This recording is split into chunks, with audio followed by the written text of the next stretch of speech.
Y ahora quisiera leer unos retratos, otros personajes. Estos son personajes que tienen una particularidad. Están tan obsesionados con la poesía que antes de morir siempre dejan un poema. Igual como el poema de la muerte en la tradición japonesa, ¿no? Que siempre se escribió un poema antes de morir, poco antes de morir, pues. Sí, es muy famoso el poema de Basho, ¿no? de la muerte, y hay otros, pues. Estos son los poemas llaneros, ¿no? De los desiertos del sur. A Custodio Martínez lo arrancamos de las fauces de un caimán. Eso ocurrió en el Panchero, cuyas aguas lodosas desembocan en otro caño de nombre Guafita. Vadeando el cauce al llegar al cantil ribereño, el caimán lo agarró por las piernas. Vi al pobre sacar apenas una mano y luego emerger la enorme trompa del reptil sacudiendo su presa para desgarrarla. Era un caimán de 5 varas de largo y musgosa coraza amarilla. En el hervor de las aguas lo soltó. A Custodio Martínez lo trasladamos en un chinchorro. Dormía bajo el sol y llevaba un hilo de sangre surcando el lóbulo de la oreja. Antes de morir, se levantó como si nada hubiese ocurrido. Tomó un papel y escribió este poema. Una barca con sus bogas, con ornamentos dorados, y una serpiente bebiendo lo que resta del verano.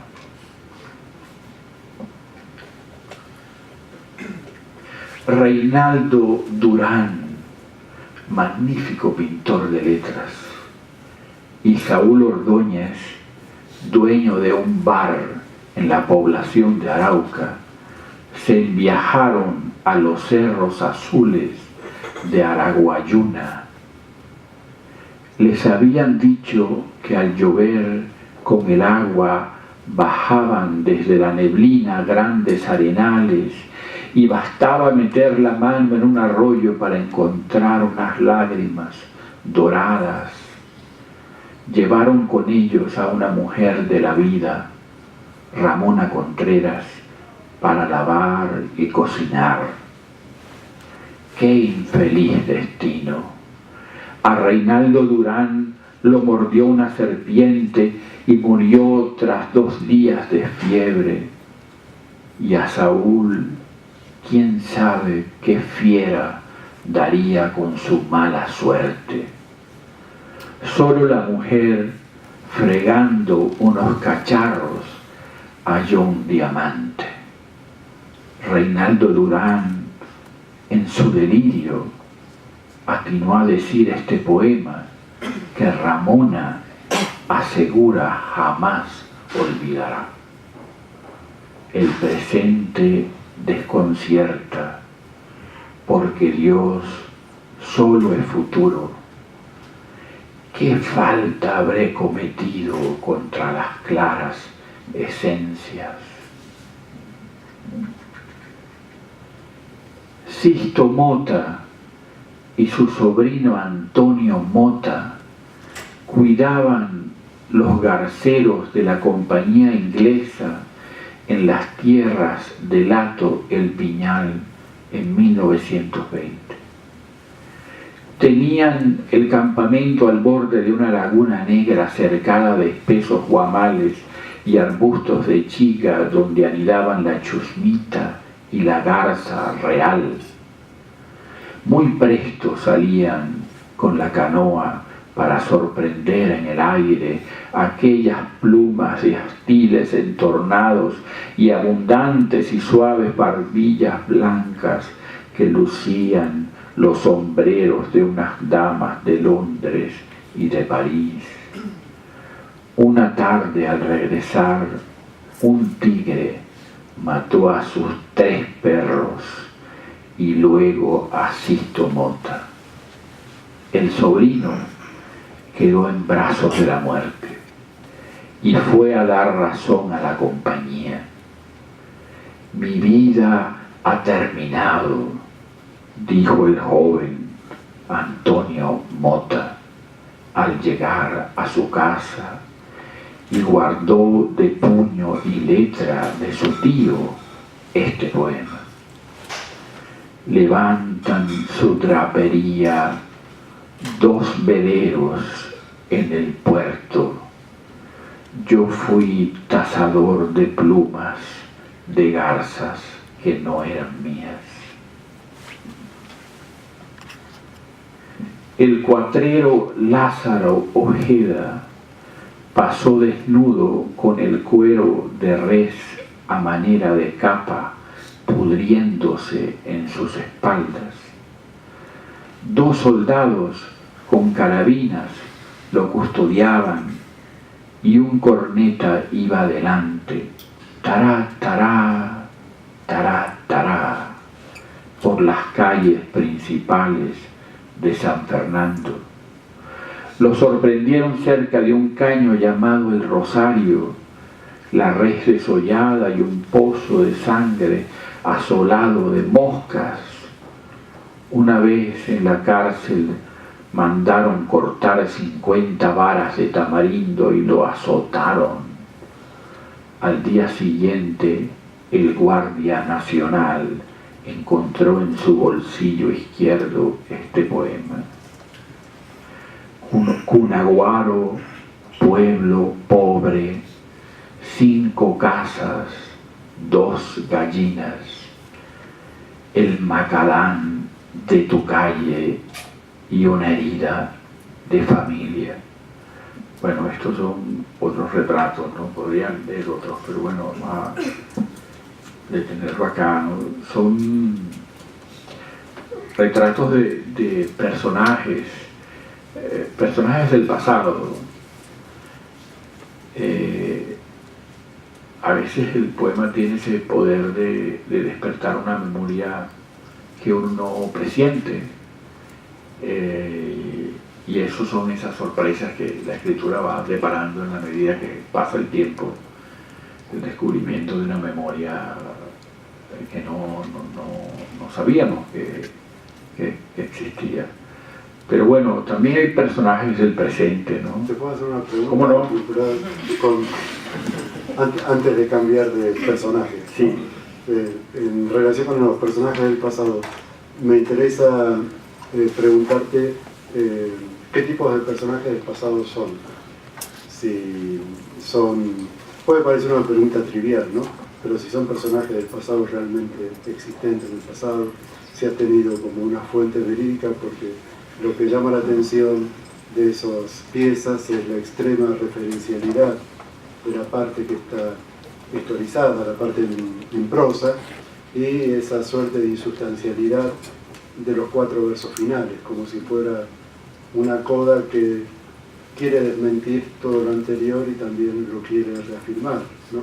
Entonces la pregunta es, ¿qué tipos de personajes son? Si son verídicos, para decirlo así, en términos de, o si son productos de la imaginación. Son personajes verídicos. Y yo creo mucho en el trabajo documental, el trabajo de investigación que está detrás de los poemas, ¿no? Se trata de, bueno, sabes que la poesía del sur de Venezuela, al igual que la poesía de las estepas del resto de América, es una poesía referida a la épica del hombre a caballo, a los motivos de la luz y el fuego, bueno, ya dije la épica del arreo, pues, ¿no? Al verano, como una estación, pues, privilegiada, ¿no? Si uno lee a Cormac McCarthy, pues, el verano es el gran clima, ¿no? Y lo demás también. Entonces, no es que uno se pregunte de manera expresa, pero yo en algún momento de la escritura, de ese proceso, pues, de la escritura, me pregunté, bueno, yo cómo me ubico frente a esta tradición y a estas características. Elegí en todo momento, elegí otro camino, un camino distinto que tiene que ver con mi vida personal, que es el río, la épica del río, el agua como un motivo fundamental, la intimidad, porque el mundo de la estepa en el verano, con el fuego y la luz, es un mundo sumamente extrovertido, el mundo de la hazaña, etc. Aquí se trata de un mundo donde el hombre, cuando se ve aislado por el agua, de la crecida de estos enormes ríos, entonces se abre un espacio interior, una vida interior. Son seres que en la medida en que el poema, digamos, pienso yo ahora, se desarrolla, van revelando que tienen una vida íntima, que hay una vida íntima, mientras que en la vida real, esa común de estos lugares, son personajes que se resisten a ser considerados como que poseen, son dueños de una vida íntima. Entonces pensé que el acercamiento, no solo para poner de relieve estos temas de, digamos, otro paisaje distinto vinculado al agua y no menos terrible, ¿no? La tragedia de los muertos por agua, pues, ¿no? Sino también la posibilidad de aproximarse, pues, a una como a la profundidad, pues, del carácter de los personajes, ¿no? La intimidad del personaje. Por eso el poema al final, o sea, revela que hay una intimidad, ¿no? Que hay una vida interior. Y que también se revelan como filósofos, uno podría decir, ¿no? Porque adquieren un estatuto, una dimensión trascendental, ¿no? Y una capacidad de reflexión, de sintetizar algo así como su misión, su papel, su trabajo, de una manera que quizás en la parte previa, el cuerpo descriptivo, tendía a desmentir o a desbaratar. Sí, al final son capaces de decir esa palabra esencial, ¿no? Eso, como que se convierten en escritores de haiku. El habla, eso que decía Heidegger, ¿no? Llegan a esa palabra importante que salta el abismo, ¿no? Y se convierte en una palabra que dice, pues, al ser, ¿no? Sí, una consideración de... Yo creo, de todas maneras, que, bueno, independientemente de que en la montaña o en otros lugares la vida religiosa ha estado siempre presente, pero en los desiertos, en el mundo de esas enormes planicies, ha sido siempre el escenario por excelencia de las religiones, ¿no? Sí, por lo menos de las nuestras. Sí. No, te preguntaba precisamente por eso, porque me parece que hay un gesto de reconocimiento y de aceptación y de valoración de estos personajes pertenecientes a la zona más material de la naturaleza. Hay una suerte de reconocimiento al asignarles esa capacidad final póstuma de reflexión y de síntesis trascendental. Sí. Como una especie de generosidad, ¿no?, de parte del poema, en atribuirles una serie de pensamientos que su vida terrena, digamos, habrían desmentido, por lo menos para estar formulados de esa manera. Sí, bueno, estoy convencido. Bueno, estaba previsto que hubiera preguntas al final, pero Mercedes quiere hacer una pregunta ahora, Claro. ¿y por qué no? Sí, lo que estaba pensando es que lo que verosimiliza mucho la idea de que esta gente que puede ser relativamente acústico, quizás está preparada para escribir un poema, lo que verosimiliza mucho esa relación es que cuando se leen esas líneas, parece un sueño vivido después de haber tenido esa vida. En ese sentido todos escribimos, o sea, todo el mundo sueña. Ese poema lo escribe todo el mundo. Sería una capacidad lingüística, sino una capacidad de soñar. Sí, así es. Así es. Por eso no me parecía ese salto entre la vida que llevaba esta persona y la capacidad de poder escribir esto al final. Claro, pero nosotros presumimos que no es así. Que siempre presumimos que no es así y es un lugar común que se nos olvida, ¿no? Que sí, que todos podemos soñar y en algún momento esta dimensión aparece y puede aparecer de una manera deslumbrante, ¿no? Por eso me parece que esa es la relación de la introducción, que no sé la que era prosa, pero la introducción de la situación de la muerte con lo que se elabora al final. Sí.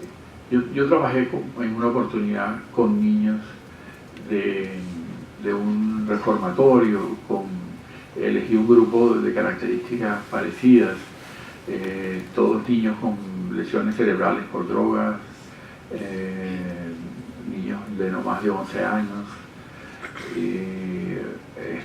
para hacer una suerte de cancionero de niños de la calle, ¿no? Y recuerdo, todos rapeaban. Yo cuando me di cuenta de eso comencé a grabar los rapeos y a transcribir sus rapeos. Entonces recuerdo un niño de 10 años, que hay una zona de la favela de Caracas que se llama Carapita, donde, como todas esas ciudades enormes, en las favelas, pues, en los barrios, la superposición se agudiza y no hay lugar para nada, o sea, espacios para que los niños jueguen, ¿no? Pero entonces él decía en un rapeo, decía: el sol de Carapita parecía una placita. Me encantó porque dice cómo resolvió el problema de la ausencia de una plaza en su espacio. O sea, cómo la poesía vino a crear ese espacio en un sitio donde no existe. Me pareció maravilloso. O sea, esto de la poesía revelando. Seguramente hay placitas en el sentido de que para un niño cualquier esquina o un escalón es una plaza, ¿no? Pero para llegar a ese lugar común, yo creo que el poema es un camino regio, pues. Sí. Entonces, bueno, iba a leer un personaje, aunque el poema no está identificado con el nombre de él, que él tiene nombre, ¿no? Se llama Ladrón de Gallos. Yo crío gallos y este vecino me robó un gallo. Entonces le escribí un poema. No puse reclamo, sino escribí un poema. Ladrón de gallos. Mi vecino floricultor me ha robado un ave muy preciada. Se trata de un gallo color tabaco que pastaba en una jaula al fondo del segundo patio de la casa.